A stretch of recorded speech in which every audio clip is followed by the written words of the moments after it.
Welcome to the Red Story. Subscribe if you like it because I like it. I, Ryan, 25, am writing this here now. 3 days after I did what I still think is a good way to carry out revenge on someone who's cheating on you. I am still dismayed that the relationship had to end the way it did. But I am happy I got the last laugh. Or I think I got the last laugh. I don't even know. I still love her. And it's crazy that I had to go through the pain Jennifer put me through. I apologize if anyone gets mad that I did what I did or something. Honestly, I do not care at this point. It's early days, I know, but I wish the pain could heal faster than it is healing right now. I used to be one of those guys who thought moving on from a relationship with someone you spent years loving would be a piece of cake. Well, here I am, narrating to people a tale that hurts me so much because I don't know what else to do. There's an empty bottle on my table as I type this on my PC.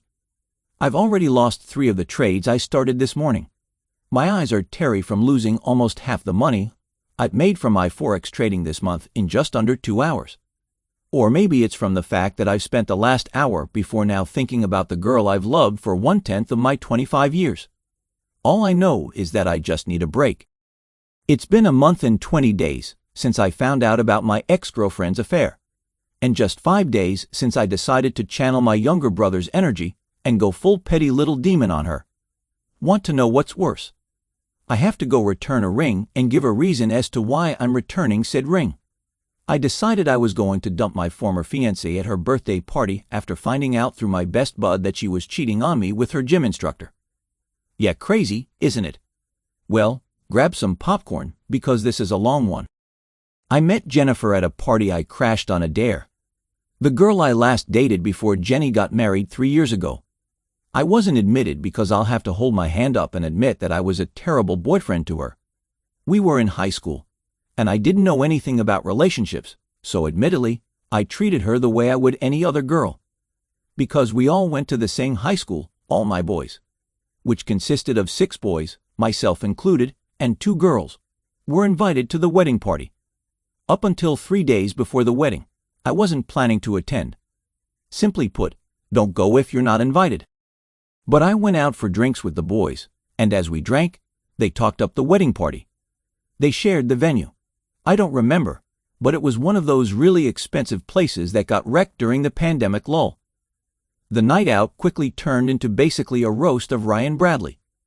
Jokes were flying around about how I fumbled a bad relationship, how I still haven't had another girlfriend since her while she was getting married to a millionaire, how her life would have been worse if she stayed with me, and if she had put up with my gaslighting and all the other things I did to her. I put up with all of their talk because I wasn't paying for any of the drinks. When I heard that Crave Food and Drinks were catering at the wedding, my interest piqued. Crave is a very well-known catering service that has, till now, the best sushi I've ever tasted. They also have this special Crave Veggie, which is a delicacy I think they invented themselves. That was the first time I thought it would have been nice to have gotten an invite. Like, let me have another taste of their delicacy. Well, as we talked and drank on, Tracy, one of the ladies in the group, thought it would be funny if she bet me to go either way. I've got $10 for you if you crash the wedding, she said as she laid the money on the table. They all laughed, urging me to take the bet and not be a chicken. Me being the lightweight that I am, who was already kind of drunk, responded, well, I'll raise the bet. $20, and I'll give a toast during the reception. Everyone quickly took the bet. It was only on the day of the wedding that I realized what I was about to do, lol. I was on my daily run when it hit me. So you're going to crash a wedding because of $120? I mean, hell yeah, I would. Free meals and drinks from the catering service I liked, plus enough money for a week's worth of food. Remember, this was in 2019, so yeah, you bet I was going to be at the wedding party. I got the location from Davis, the one who I'd considered closest among the boys, and waited until he texted me that it was about time I came down. I breezed in with swiftness, got a chair, and put it in the high school friends section of the hall. I caught up with the guys who I never met after leaving Eastwood High. Then, a few moments later, I ate the sushi that brought me there. I made my toast, which was mostly me heaping praise on my ex-girlfriend and then praying that they have a blissful union.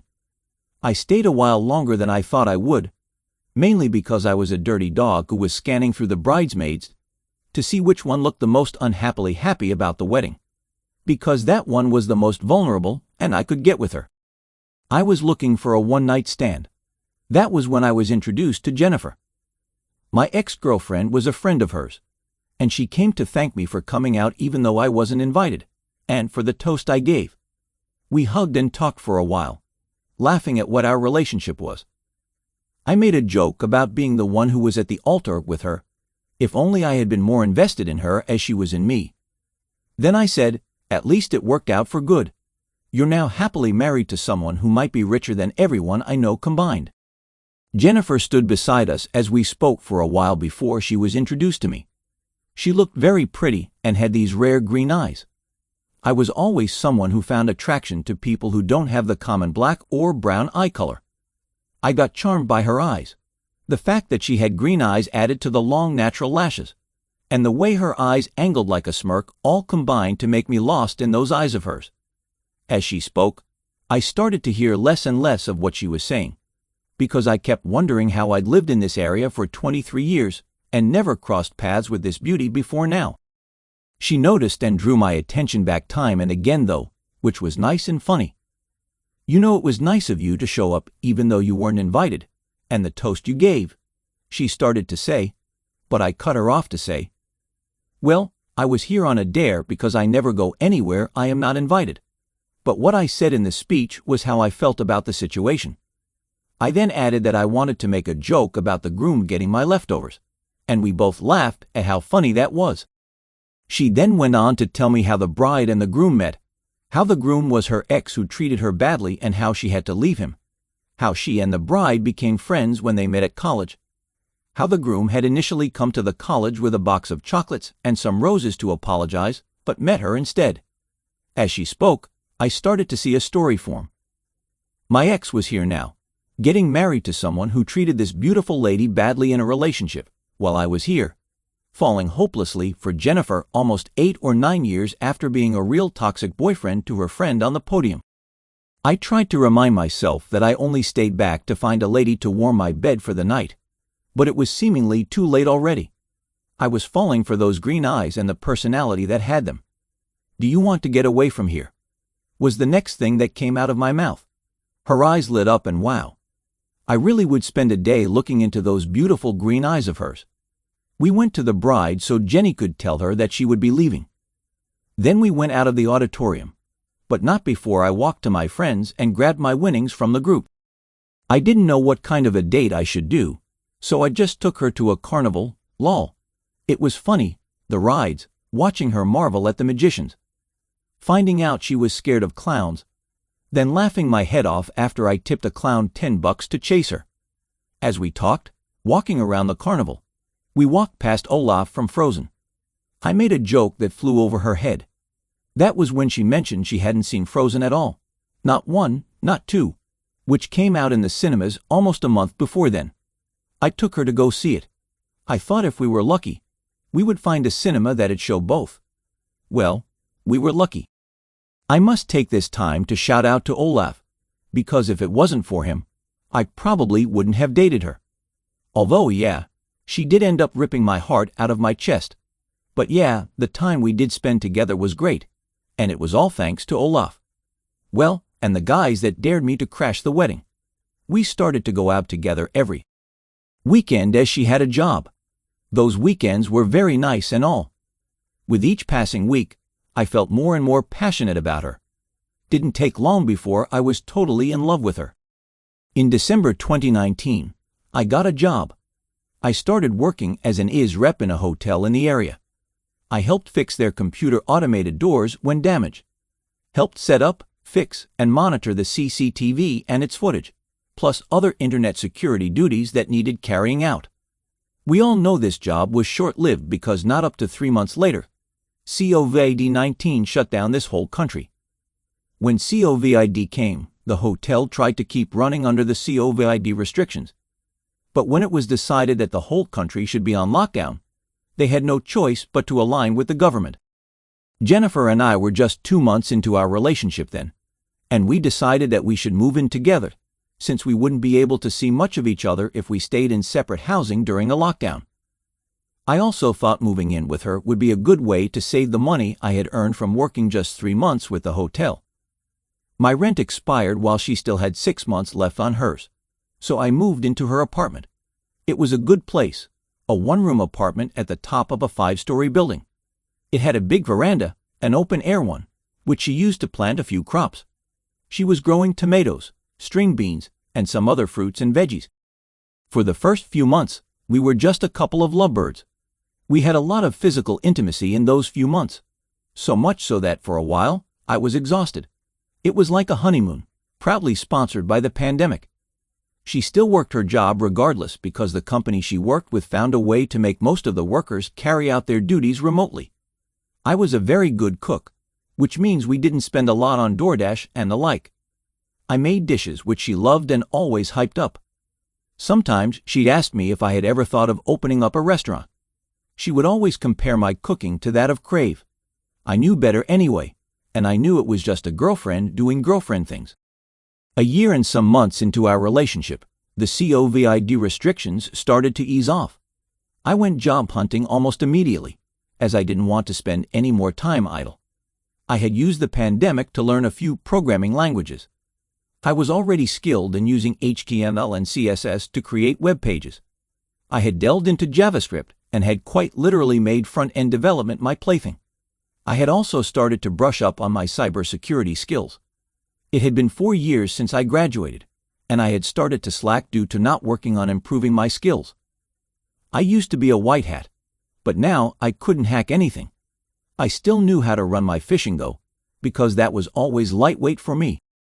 So when the COVID restrictions started to ease off, I went back to look for a job where I wouldn't have to do too much work so that I could continue my learning process, but something that paid well enough for me to still see myself as a man.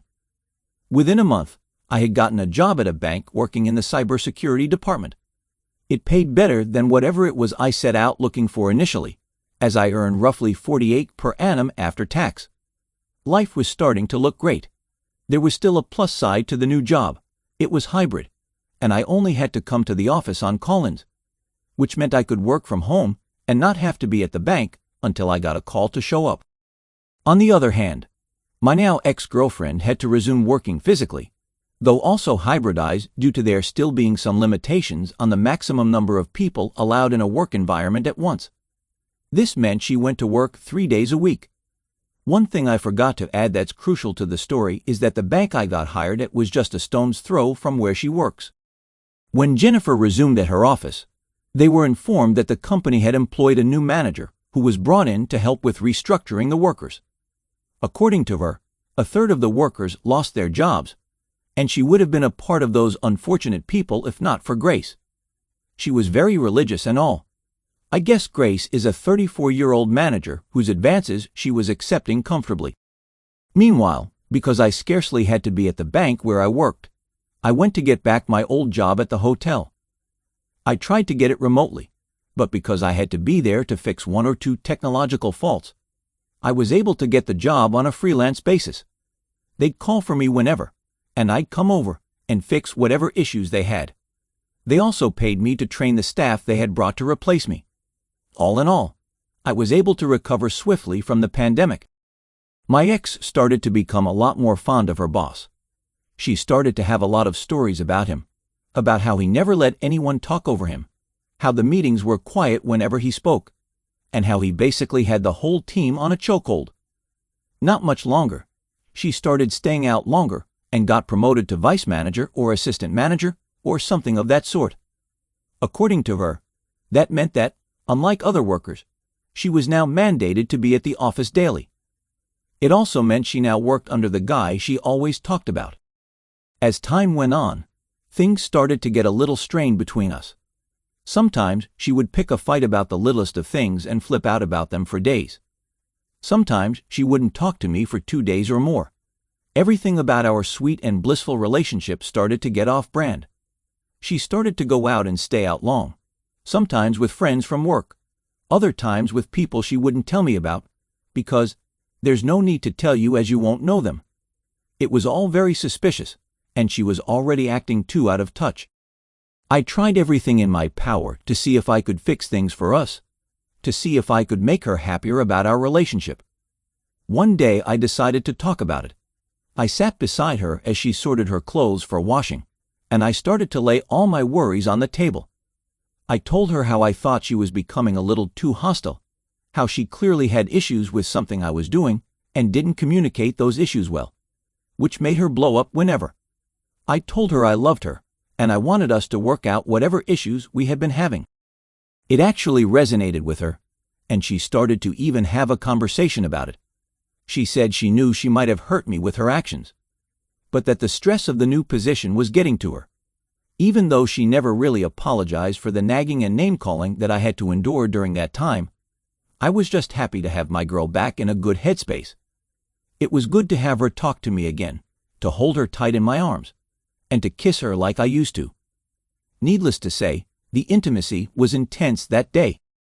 Although we had resolved the issue we had, things started to go wrong again after another month. This time, I had started to really suspect that someone else was giving her the attention she needed, which was why she was so comfortable making a fuss around the house. To be fair, I didn't handle the situation well. How did I handle it? I asked her to marry me. I was a very foolish boy. I took her to the beach one day on a weekend vacation of some sort. I booked a beach house and bought tickets for some entertainment while we were out. On the last day of the trip, I proposed to her. She was overjoyed. She jumped on me, and we both fell into the ocean. The waves were strong that day, and we were lucky that we weren't carried off by it, lol. We went home stronger, or so I thought. One day, I got called to the bank to help work on the manager's office door and to also work on the servers. Normally, whenever I would go into work, I would call Jennifer ahead of time to tell her I'd stop by her place, so we could have dinner outside. This time I decided not to. Today, I decided that I was going to surprise her by bringing her flowers myself. You know, all those lovey-dovey things. After working on the servers at the bank, I headed to a nearby store to get some flowers. I got the flowers and headed for my girl's office. This was when I saw her and a man dressed in a suit holding each other's hands and walking towards a black Tesla. The man had the same build as the new manager whom she frequently spoke about at home. Okay, what is this? I thought to myself. I reached for my phone and dialed her number. I wanted to hear what she was going to say, wanted to know how she was going to respond. Was she going to tell the truth and say she was headed out of the office with someone, or was she going to straight up lie about it, which would mean she might be having an affair? She didn't pick up the first time, nor the second. At the third time she did, and I asked where she was. She responded with a sassy, "Look at the time you're calling. Shouldn't you know yourself that I'm at the office?" I told her I was at my office, that I got called in to fix something. I told her I wanted to come up to her, but she said I wouldn't be let in as they had already maxed out the capacity for their place due to COVID restrictions. What a blatant lie. I listened to her as she lied, but I was already inside the building. I simply dropped the food I bought and the flowers, and then I left. Now it was no longer a suspicion. She was definitely having an affair. Later that day she called me saying she would stay out late. I called one of my buddies, and we went out for a drink.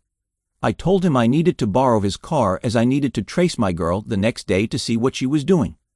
He handed me his keys, and I drove him home and went back to my place. She came back home around 11 p.m., looking all bent out of shape. She looked stressed and tired, and her hair was a mess. I knew for sure what it was. Someone was with her intimately. I talked to her, and we cuddled for a while. She fell asleep, and I took her phone. Maybe I could find evidence that she was indeed cheating. I didn't find anything. But as they say, the absence of evidence is not the evidence of absence. Her chat with Tom Manager was incoherent and incomprehensible, which meant there were things deleted and meant that she was hiding something. I installed a Track My Phone app on her phone, linked it with mine, and went back to bed. The next day, I decided to check it at midday. She was no longer at the office. I took the car I borrowed and trailed her to where the map showed she was. As luck would have it, it was the hotel where I still worked. I had been putting off my last day as a trainer, So I just walked in and took the staff up to the ICT tower with me. I went straight to the CCTV footage to find what room they were in. I first started with the conference rooms, hoping that she would be in a meeting or something like that. Even though I already knew within me that she was definitely cheating, I just hoped she would prove me wrong. Well, she didn't. Then I scanned through the camera, room by room, searching for her. When I got to room 2 on 12A, I saw my girl on her knees, her head bobbing up and down as she was with this guy. The 3 boys laughed as they saw what came on the screen. This is why you should always have CCTV in your apartments. Who knows, you might catch your girl in the act when she's cheating on you. They boys said nothing again. I stayed a few minutes as I wanted to grab a tape of her and the guy. Then I left. As I got down, I turned in my 2 weeks' notice and walked out. I sat in the car for a full hour, lost in thought. Then I went to my broski's to return his car. We discussed the matter for a while when he gave me an idea for revenge. See, her birthday was 2 months away, and at that point, we would be just a month away from the day we scheduled for our wedding. He decided that since I got a recording of them in action, I could simply forward it out to every member of the family at the birthday party, that it would make much more sense to hurt her the way she hurt me. Honestly, it resonated a lot with me, and I decided that I would be doing just that. She had initially said she wanted to stay in on her birthday, but with the help of her mom and sisters, I was able to put together a huge party for her. I invited a lot of people to the birthday party, her friends, co-workers, and even the manager who was the affair partner.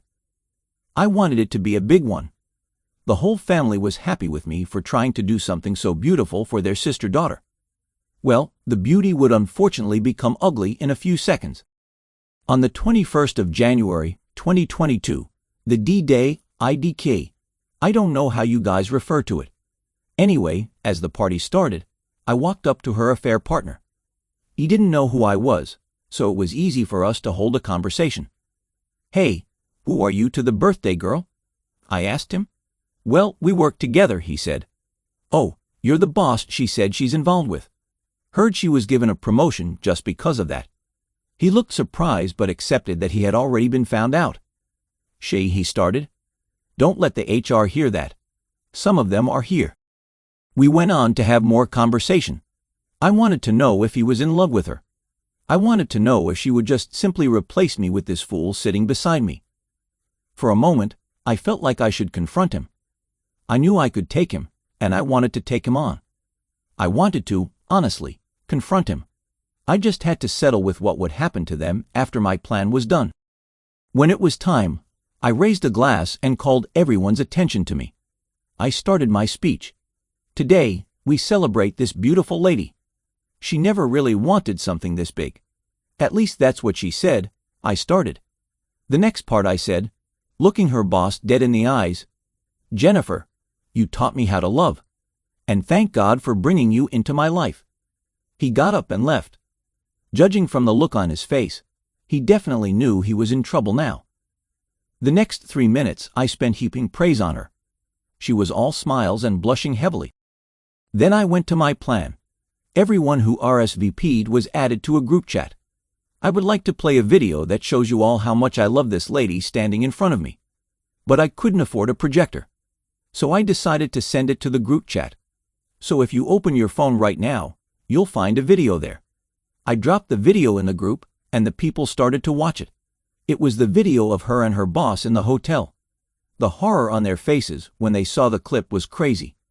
"Jenny, I know what you did. I know about your infidelity. I've known for a while now, and I was waiting till now to tell you I know. The wedding is off, as you should have figured out by now. You're free to run whatever narrative you feel like to people who aren't here about why we didn't work. Frankly, I don't care anymore. Don't worry. I've moved out, and I don't care." I walked out of the place with me and my boys. We then went out for drinks at the bar we used to all go to twice a week before I moved in with Jenny. Well, it's been 3 days, and my phone has been blowing up constantly. She has been trying to reach out to me, sending texts and all, FaceTiming, everything. At some point, I decided I was going to block the number so that I wouldn't keep getting disturbed by her. She chose her fate. I'm sure it was going on long before I found out. But her luck ran out that day. It's been hard not to think of her and her affair and how she hurt me. Also, I know it's going to get worse before it gets better. Somehow, I wish I could just skip past it. I've taken advice from Andrew Tate and have decided to start hitting the gym. I'll register tomorrow. I think I've spent a lot of my time working on my relationship. Now I need to work on myself. I'll be here in the comments if you guys have anything to say to me. I need advice on how to get better as a person. Thank you for reading. So a lot of you have been asking me both on here and on my private mail to post an update on how the story has gone now. Some of you wanted me to patch things up with her. To those people, I'd like to say one word: no. Others showed support for my decision to leave. And of those other people, a ton found my revenge to be very funny and well-deserved, while some found it to be too far. I understand both points of view, and I'd like to explain why I did what I did. First, peer pressure. Yes, I have a very cold-minded guy for a friend. He is one of those guys who thinks Thanos was right. So yeah, when I was down, angry, and disappointed in my ex, I turned to him, and his idea of taking revenge on her resonated with me. Second, I wanted to make sure I hurt her just as badly as she did me. I successfully did so. She got fired from her workplace just a few weeks after that incident. She didn't get any layoff package despite working with them for close to 5 years, mainly because, according to the rules of the company, if any 1 or 2 workers are found to be having an affair, both would be fired without any package or bonuses. She had once told me that I and her job are the only things keeping her sane, and I thought since she messed with my sanity, I would definitely be making things difficult for her as well. Third, I wanted to hurt her affair partner too. Her affair partner was a married man with 2 kids. This is something I found out later, which means that he too decided that he was going to jeopardize his marriage and career for what? A relationship with someone whose wife is admittedly more attractive than her. Trust me, guys, I've seen his wife. She is attractive.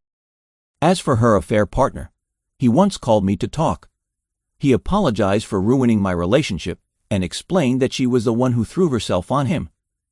This wasn't what I wanted to hear, not even remotely. He told me that if ruining both their lives was what I set out to do, I had successfully done so.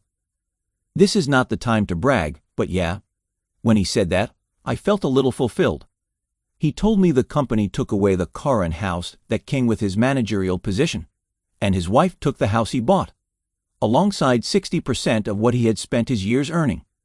He told me he now also has to pay child support for 2 kids who are under the age of 10, and to be fair, that was the only time I pitied him. Still, if you can't do the time, don't do the crime. As for my ex who threw herself at another man, I unblocked her number months later.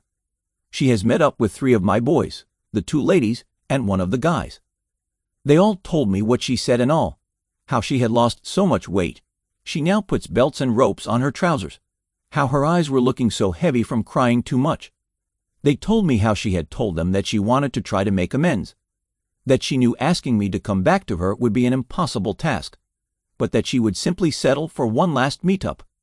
She was the topic of one of our drinking games. We each took a shot if someone said a significant thing they hated about her. Guess what? We each took about 12 shots, except our designated driver, who took just 3. As for needing closure, I don't function like that. Most times, I don't even look for closure, and this is certainly one of those times. I just simply move on. Although the conversation I had with her affair partner, and seeing how badly I had ruined his life, gave me the closure I needed and desired. Oh, and her church posted a sermon based on her infidelity on one of their church papers in the month of March. It was funny. This is Christmas Eve, and after our round of drinks at the bar, everyone has gone back to their various homes. So I'm here in this self-contained place, which is a lot smaller than the place I shared with Jenny. I miss the fresh air that came from the garden she tended. I miss cuddling with someone I love. I don't miss her, though. I just miss being loved. My boys give me love, though, but we all know it's just not the same thing. Tomorrow, I'd be going to her church. My friends and I have made a habit of showing up at the church and mingling with some of the females. It started as something I did to spite her. Trust me, it worked. But now, I guess I'm just back to my Barney Stinson ways. I'm 26, almost 27, which means I'm still very young. Right now, I'm not looking for love, nor am I looking for a committed relationship. Right now, I just want to get involved with people, until I don't think about this hurt anymore. Thank you, guys, for reaching out to me. For telling me I'm not alone in this, even though I already knew that. It was just nice to hear. To end on a good note, I'll tell you guys about my progress at the gym. I now weigh a good 201 pounds. With my tall frame, I now look like a beast. I think I'm gonna stop trying to gain more weight and just focus on maintaining this frame. I might take up boxing also, just for the fun of it. Oh, and I'm now a full-stack developer. Life makes a little bit more sense now.